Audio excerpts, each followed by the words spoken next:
So, today I plan on giving my mother a heart attack. Wanna join me? I don't know what I'm doing today. I am taking a chopper. I'm going to the Burbank airport, taking a chopper to an army base, and then seeing the, I don't know what I'm doing. It's like a thing to, I'm not experiencing I don't know what I'm doing.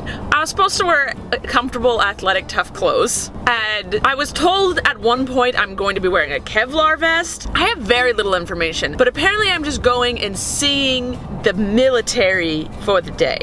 I don't know what that means, but I just like the fact that I'm about to take a chopper. If I get there on time, I looked at my GPS before I left, and it was like, oh, it's gonna take you no time at all. You got so much time. You'll get there 20 minutes early. And I was like, yes. I get in my truck, start driving, and it's like, oh, psych. You're gonna get there only 2 minutes early. And then as I drive, the time keeps going up. So who knows when I'm gonna get there? I left with 20 minutes to spare, and apparently that wasn't enough.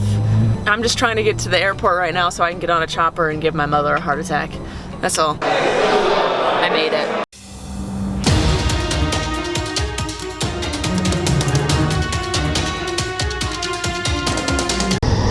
Oh, there's my jet.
Where is it going?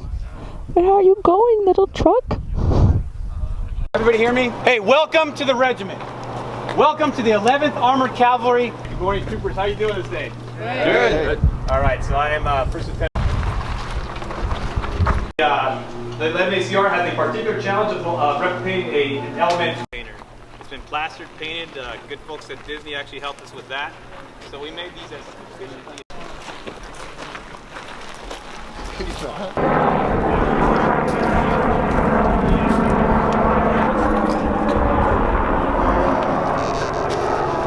So right now we're getting a tour of their fake town in the box, which I'll explain later. And right now they basically have hired actors to act as civilians that you would see overseas in places. It's hard to explain, but it's insane.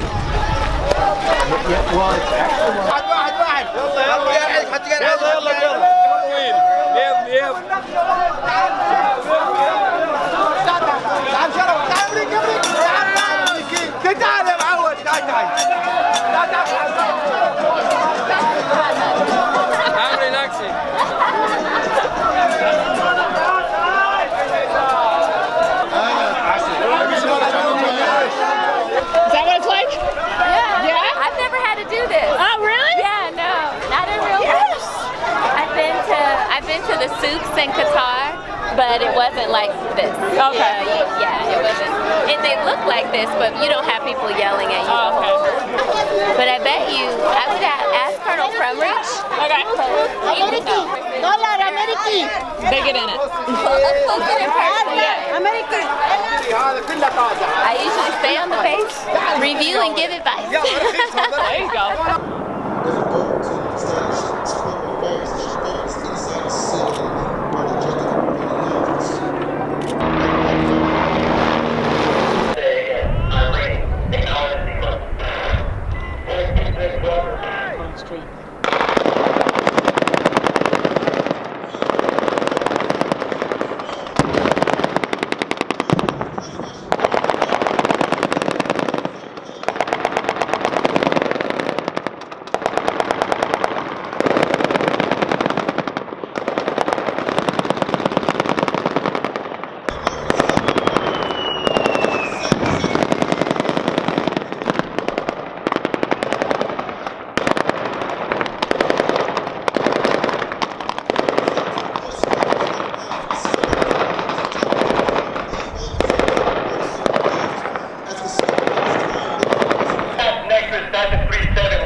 secure the surrounding area. A soldier applies a tourniquet to the casualty. To spine range transmission on lives with a short sentence describing the status. I am ready to eat. We get to fire some weapons now. Yes, you do. I'm very excited about this. All right, so after you make sure that the weapon is unsafe, you want to make sure that it is clear before you start handling it. Yep. There you go, ahead of the game. And then you go to. See, you've done this before. I haven't. Proper seating and everything. Now you're going to pull it back clear of all twice, debris? all the way back. Here, go ahead, get into position. I'll load you up real quick. Let it go. There you And go ahead and use switch it those. from safe to fire, Fire and ready. push down.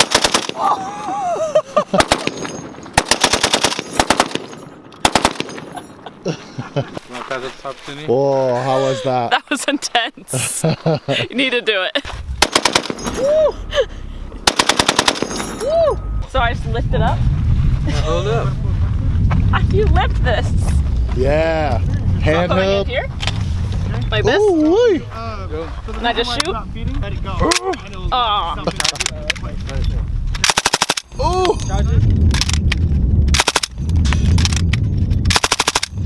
Oh man. We're going. Oh snap. I can just climb in? Yeah. Oh my god. It's very small in here. I can go up there? Yeah, of course. I'll meet you up there. Alright.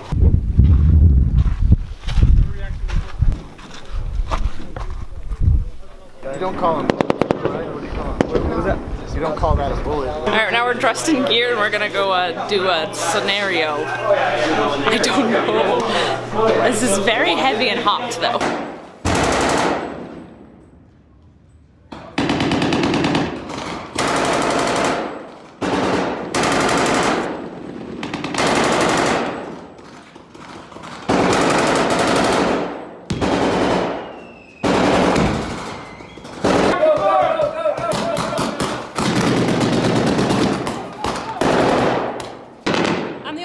Weapons, so I didn't go.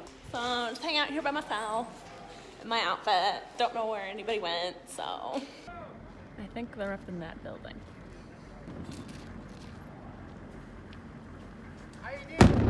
Oh, snap!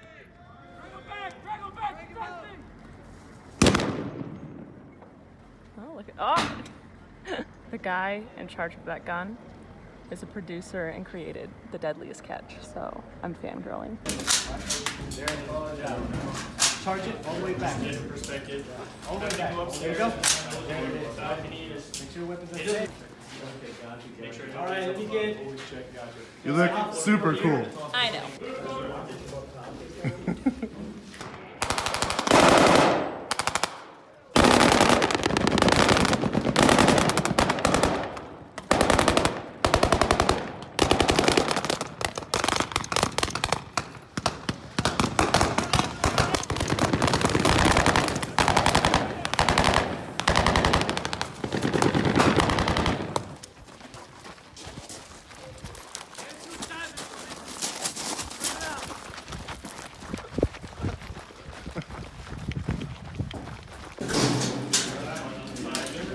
Wow.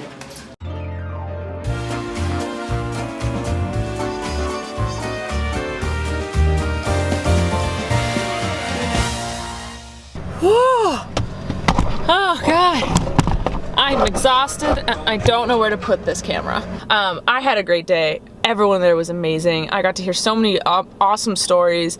I'm gonna go grab coffee and go home and take a shower because I was on the ground, and then I'll recap with you later.